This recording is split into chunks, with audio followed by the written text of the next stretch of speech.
So, Miss Chen, tell me, what is your average weight that you keep?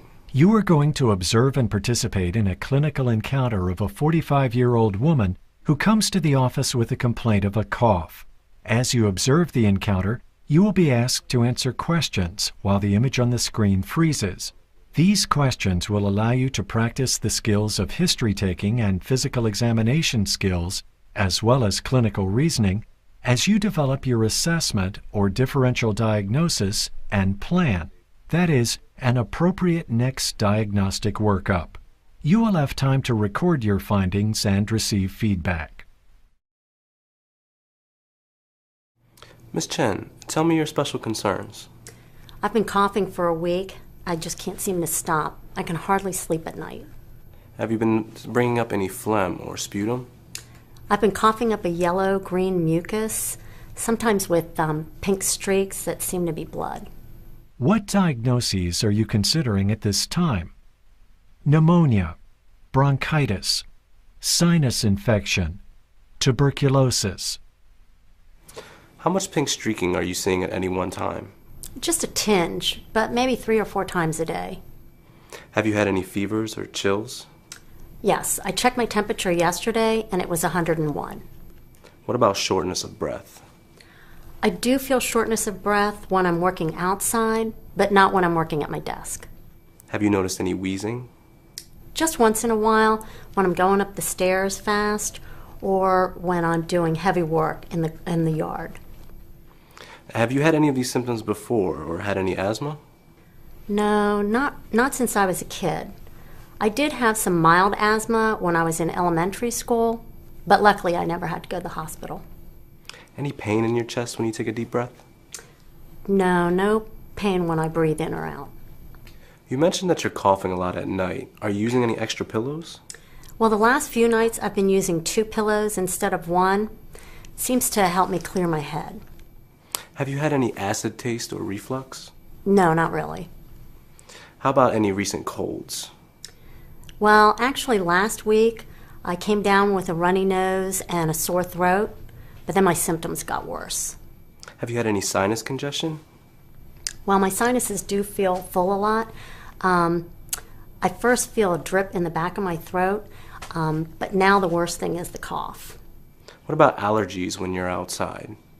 Pollen and goldenrod get me every spring and fall. Right now my spring allergies are almost over. And what do you do for those? Antihistamines usually help. I do try to cut down on my smoking, but right now my symptoms are much worse than usual, especially with the bad cough and phlegm. Do you have pets at home? Yes, we have 2 cats. I'll admit right now they sleep in our bedroom. Well, animal fur picks up allergens. You may want to consider having them sleep in a different part of the house or even outside. Can you tell me if you still smoke cigarettes? I've smoked 2 packs a day for the last 10 years. I've tried to stop, but I work as a dispute mediator. With all that stress, I just can't seem to quit. Have you had any weight loss or night sweats? No, my weight is fine and no night sweats. Has anyone around you been ill or have you been exposed to tuberculosis?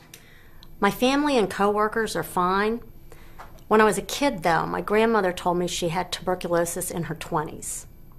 Have you been checked for tuberculosis with a skin test like a Tyne test or PPD? I did have one of those PPDs about 10 years ago when I started my current job, and it was negative. Have you had a chest x-ray? No, I've never had a chest x-ray. What about recent travel? Have you been out of the country? Well, I did go to Shanghai a few months ago to visit my cousins. However, this cough is much more recent. No other travel. I'd like to go back to the pink streaks in your sputum that you mentioned. Are you taking any medications right now, such as aspirin or ibuprofen? Right now I'm taking decongestant over the counter and some ibuprofen maybe twice a day or so. I'm not on any regular medication. Okay. Let's talk about your general health. Do you drink alcohol? Well, a glass of wine 3 times a week. Have you ever used any oral, nasal, or injection drugs such as marijuana, cocaine, amphetamines, or heroin? No, never, even though I know people who do. To be thorough, given your cough, I'll need to ask about your sexual activity. What is your sexual preference, men, women, or both? Men. Now, just a few questions about your past health. I see you're 45. Have you ever had any problems with your heart or lungs? No, I'm still able to work out, even with the smoking. I just had that asthma a few times when I was in grade school. How about any surgery? No, no surgery. I've never even been to the hospital. Okay, is there anything else that you'd like me to know? No, I think you've covered everything. Okay, let's start your physical examination. With the patient's health history in mind, and after good hand hygiene, you are ready for the physical examination. Okay, your temperature's up a little at 101.5. Your blood pressure's 130/88. Your heart rate's 100, and you're breathing at about 22 breaths a minute, which is higher than normal. What regions of the physical examination are important in this patient? Head and neck, heart and lungs, extremities.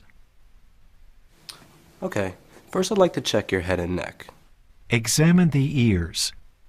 Palpate the sinuses. Examine the throat and mouth. Palpate the anterior and posterior cervical lymph nodes. Okay, your ears look fine, but your throat's a little red. Otherwise, it's okay. Now I'd like to check your lungs. Percuss the lungs.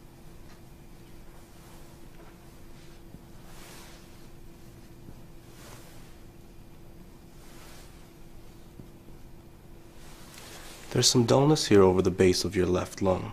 Can you say 99 for me a few times? Palpate for tactile fremitus. Auscultate the lungs.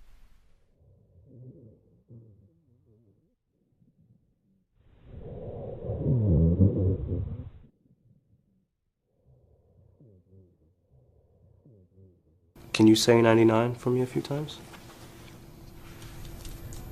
99.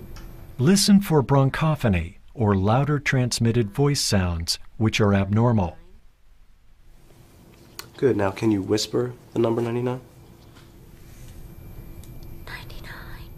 Listen for whispered pectoriloquy, or louder whispered sounds, which are abnormal.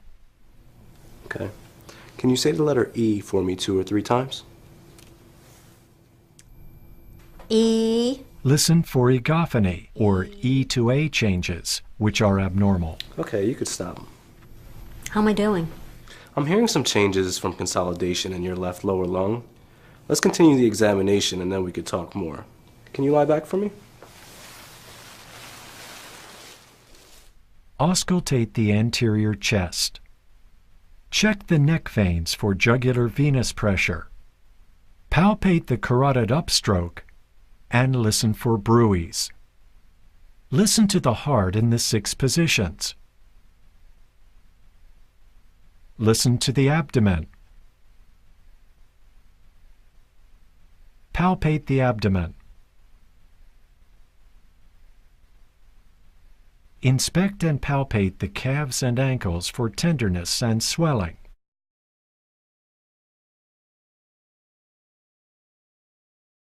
List your diagnostic considerations in order of importance and explain your rationale.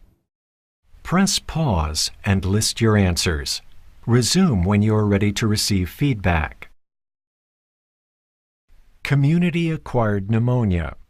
This 45-year-old smoker has a productive cough, mild shortness of breath, and fever. On physical examination, she has an elevated temperature and a mildly elevated respiratory rate and dullness, increased tactile fremitus, rhonchi, and E to A changes in the left lower lobe of her lungs, all features suspicious for the lung consolidation of community-acquired pneumonia. Rapid onset of symptoms and pleuritic chest pain are also characteristic, and 25 to 50% of patients have an accompanying pleural effusion. Risk factors include COPD, cardiovascular disease, diabetes, and smoking. Atypical community-acquired pneumonia. Atypical pneumonia frequently presents with a persisting non-productive, dry hacking cough, low-grade fever, and absence of pleuritic chest pain. Lung examination findings are variable but may be normal. clinical features do not clearly distinguish atypical from typical pneumonias.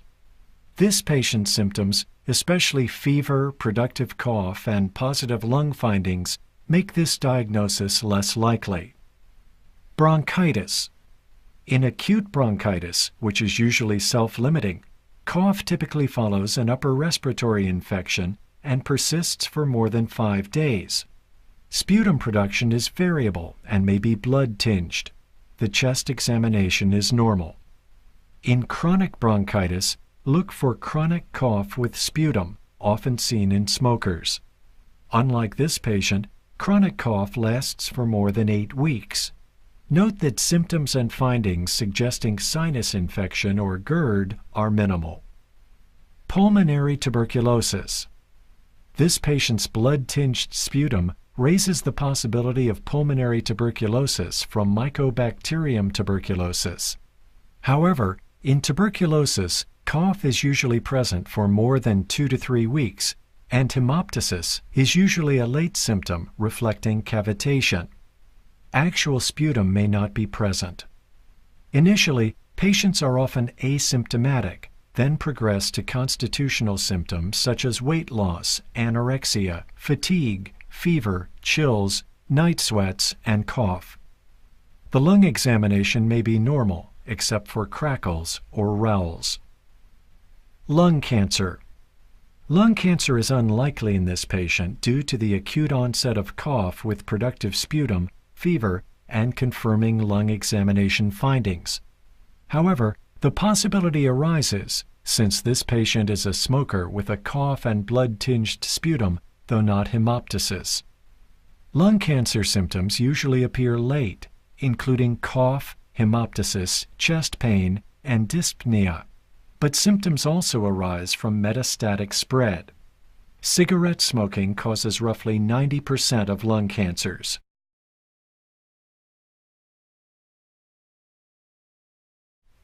List 5 next steps in your diagnostic workup.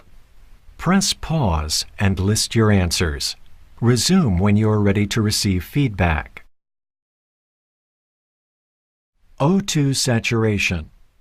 In an office setting, pulse oximetry helps identify hypoxia when the oxygen saturation falls below 90%, particularly in smokers and patients with COPD or known lung disease. It is important to note that the oxygen saturation can be high even when the more important indicator of oxygenation, the PO2, is considerably lower due to the S-shape of the oxyhemoglobin dissociation curve. In more seriously ill patients, an arterial blood gas is indicated. Chest X-ray. Chest X-ray is the gold standard for diagnosis of pneumonia. Although it does not identify the causative pathogen, focal infiltrates with pleural effusion suggest bacterial infection. Interstitial infiltrates are common in mycoplasma, chlamydia, and viral infection. Cavitation with air fluid levels is suspicious for abscesses from staphylococci, anaerobes, or gram-negative bacilli. Cavities without air fluid levels are seen in tuberculosis and fungal infection. Chest X-ray also helps identify cough related to heart failure, COPD, and malignancy. Complete blood count with differential and metabolic profile. These standard tests identify the rise in white blood cell count and neutrophils, elevation of CO2, anemia, and renal and liver disease that influence antibiotic therapy. Sputum culture and gram stain. Collecting a sputum culture and gram stain before starting therapy is controversial, but can help guide therapy in severely ill patients. Blood cultures. Blood cultures and urine testing for Legionella and pneumococcal antigens are recommended for patients with severe pneumonia.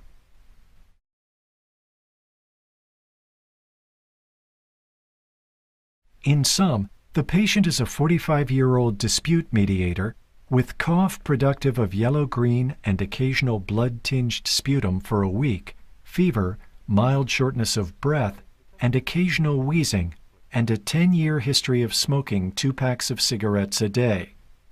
There is a remote history of travel and TB exposure, which do not contribute to the current clinical presentation.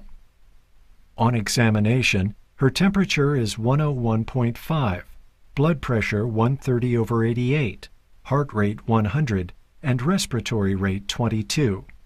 She has dullness, decreased breath sounds, and digophony in the left lower lobe. Diagnostic considerations include community-acquired pneumonia, which is most likely, atypical community-acquired pneumonia, acute bronchitis, pulmonary tuberculosis, and lung cancer.